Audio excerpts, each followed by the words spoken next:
용신을 봐야 돼요. 임상을 할 땐 가장 먼저 용신이 무엇인지를 알아야 돼요. 그리고 나서 두 번째는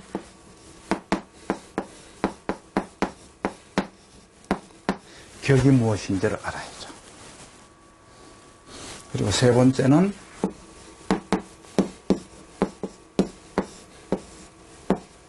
일간이 어떤지를 봐야 돼요. 그러면 용신이 무엇이냐라고 하는 것은 나의 능력에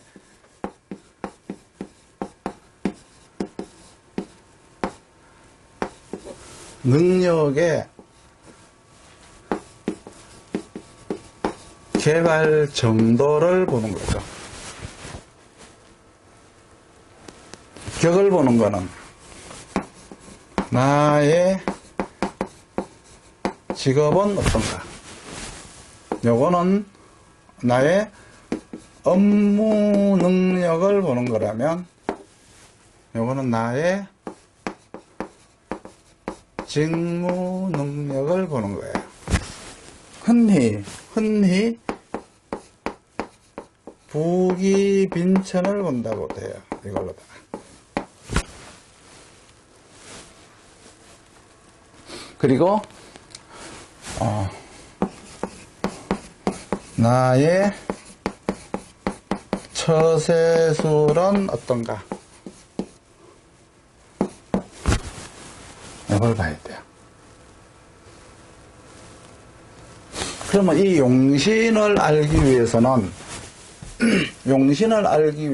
뭐가 나와야 되냐 그러면 팔품이 무엇인지를 알아야 돼요. 팔품이 무엇인지를 알아야 돼요. 그럼 팔품이라고 하는 것은 환경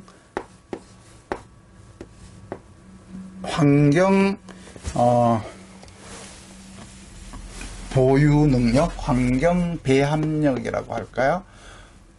환경 배합과 합충 변화라고 하면 되죠. 이런 이제 환경을 통해서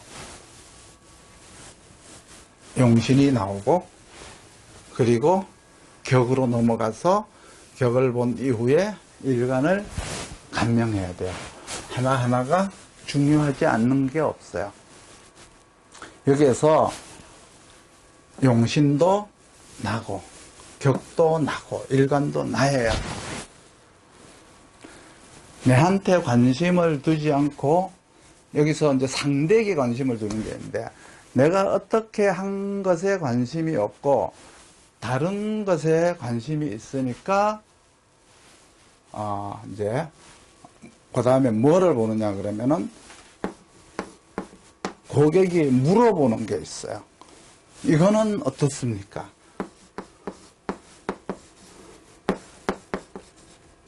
돈은 잘 벌까요? 직장은 어떨까요? 내 배우자감은 어떨까요? 이렇게 물어보는 경우가 있죠. 그것도 볼 줄을 알아야 돼요. 그러니까 이 모든 것들이 나이기도 하지만 이 모든 것들이 내 인생인 것으로 착각을 하면 또 안 돼요.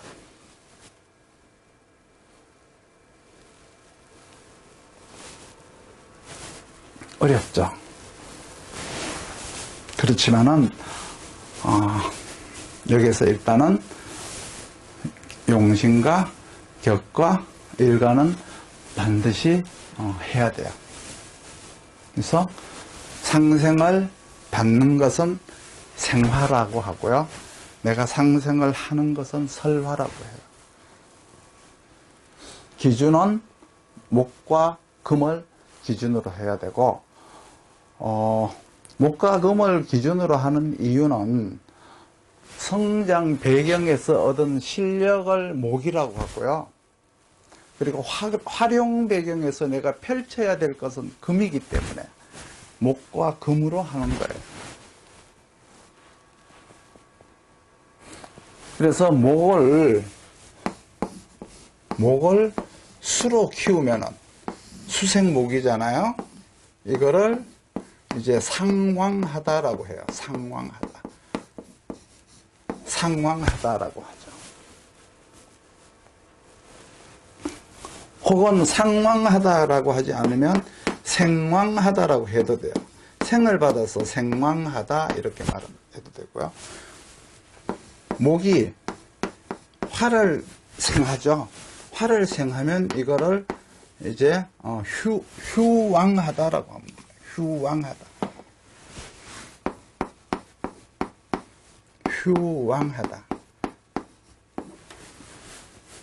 그러니까 목의 입장에 있죠. 목의 입장에서 생을 받는 거니까 요거는 생왕하다, 상왕하다인데 이 말은 다른 말로 생화를 받는 거예요. 생화를 받는 거고 목이 화를 생하는 거니까 휴왕한데 이거는 다른 말로 이제 설화를 하는 거죠.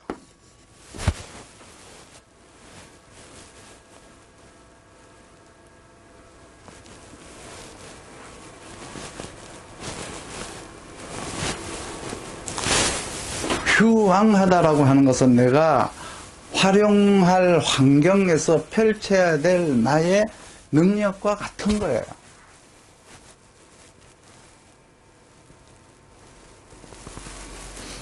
여기에서 이제 목이 또 근이 있죠. 근이라는 게 있어요.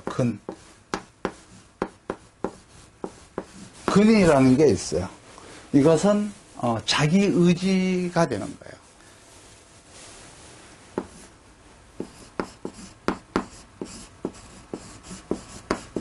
이건 자기 의지가 되는 거예요.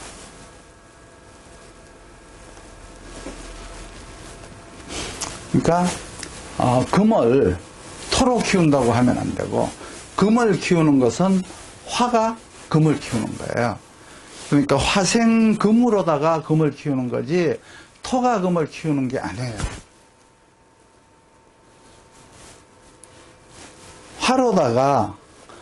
화로다가 키우느냐 수로다가 키우느냐 결정을 해야 되는 거예요. 금도 마찬가지죠. 금이 있죠. 이 금이라고 하는 것은 토로다가 키운다 그러면 안 되고 화로다가 키운다고 하고요. 또 수로다가 키운다라고 해야 돼요.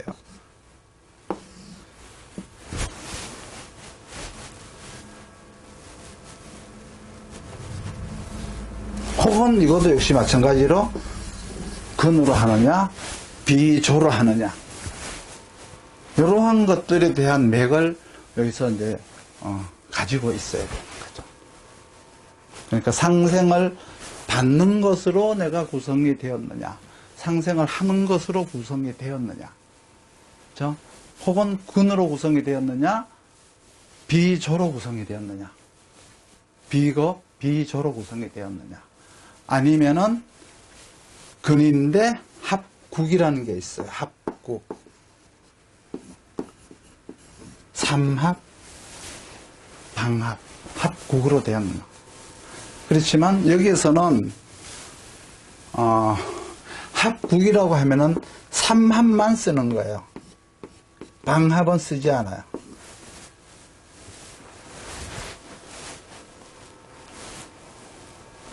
그래서 용이라고 하죠. 삼합을 용이라고 하는데 저 용이라고 하는 것은 자기의 경험을 통해서 전문성 있는 능력을 만들어 가는 걸 얘기하는 거예요. 요거를 이제 연습을 해야 돼요. 요거를 전체적으로 이제 연습을 하게 되면은 전체적으로 할 수가 있는데 이거를 할 때 목과 금을 기준으로 하시라. 이 말은 물건이나 사람을 보고 말을 하는 거지 하늘을 보고 말을 하면은 안 되고 땅을 보고 이야기하면 안 된다는 거예요.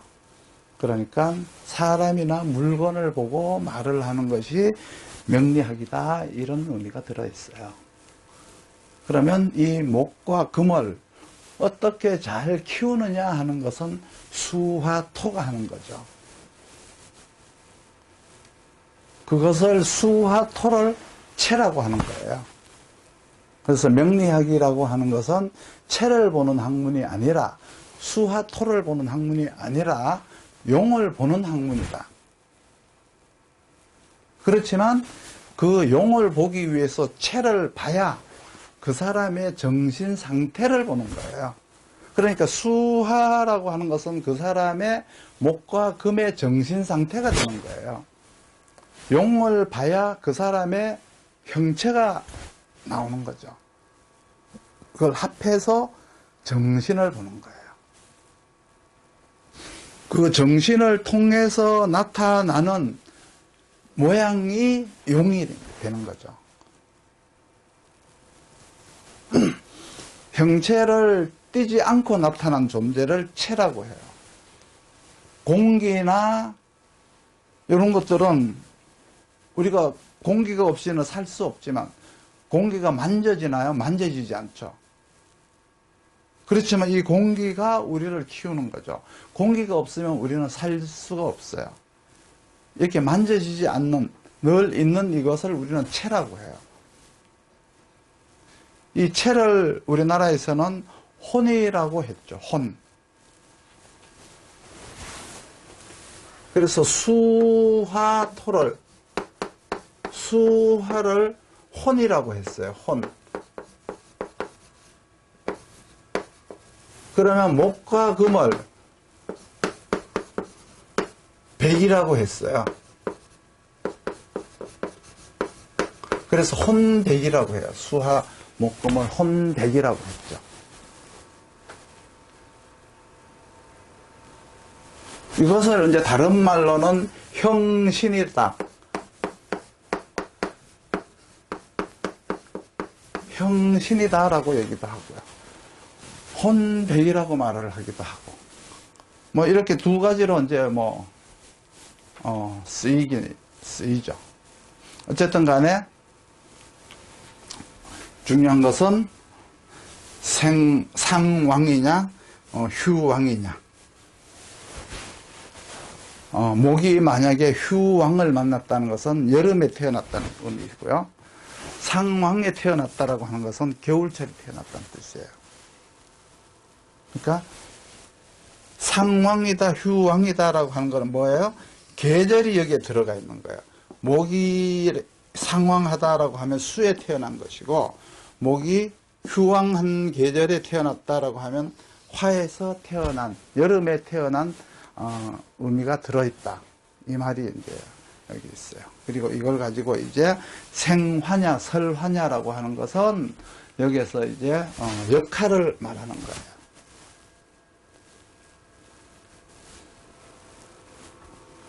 상생상극이라고 하면 알아듣지를 못하니까 이런 단어를 쓰는 거죠. 상생을 받다는 생화라고 했죠.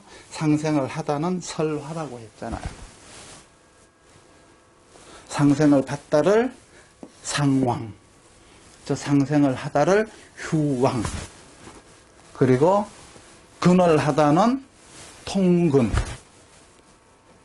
옆에 동기오행에 있으면 비조, 삼합이 있으면 국을 거느렸다, 이런 단어를 쓸 줄을 알아야 돼요. 그럼 만약에 어느 회사에서 부장이 내가 되었다 그러면은, 내가 삼합으로 부장이 되었다면은 3개 정도의 과를 통솔할 수가 있지만은, 삼합이 없는 상태에서 내가 부장이 되었다 그러면은 그 3개 과를 통솔할 수 있는 능력을 갖지 않고 부장이 되었으니까 그냥 부속 기관의 부장이라고 그래요. 같은 부장도 삼합을 가진 부장이 있고 삼합을 못 가진 부장이 있어요. 삼합이라고 하는 것은 전체를 알아야 되고요. 부속 기관이라고 하는 것은 그냥 방합을 말하는 거예요. 그래서 독립부서는 방합이라고 하고요. 총괄부서는 삼합으로 해요. 이게 거친 것과 거치지 않은 것이 다른 거죠. 그래서 삼합이라고 하는 것은 기운이 섞여 있잖아요. 해묘미 하면은 해라고 하는 겨울 기운, 봄이라고 하는 묘, 봄 기운, 미라고 하는 가을 기운이 섞여 있죠. 그러니까 여름 기운이 가을 기운으로 넘어갈 수가 있으니까 통과를 할 수가 있으니까 단독 업무가 아니고 모두가 다 협력해서 할 수가 있기 때문에 국이라고 해요. 우리나라에서는 이런 것을 주식회사라고 하죠. 중국에 가면은 집단이라고 하죠. 집단. 이거를 이제 국이라는 의미가 있어요. 여러 군데 이렇게 있는 것을 하나로 뭉친다라고 해서 국이라고 해요.